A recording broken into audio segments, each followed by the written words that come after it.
ওমা টিফিনটা দাও, দেরি হয়ে যাচ্ছে তো।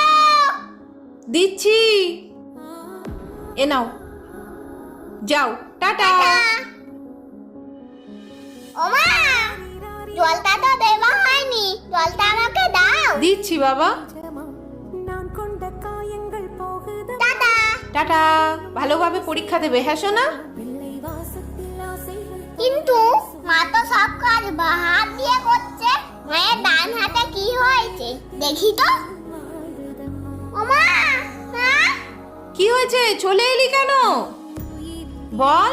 মা তোমার হাতটা একই তো। এই তো। এটা না ওইটা। মা তোমার হাতটা কি করে কেটে গেল? ওই একটু কেটে গেছে বাবা, আনাজ কাটতে গিয়ে। দেখেছো বন্ধুরা, মায়ের হাতে ব্যথা থাকা সত্ত্বেও মা সারাদিন আমাদের জন্য সব কাজ করতে থাকে। লাভ ইউ মা।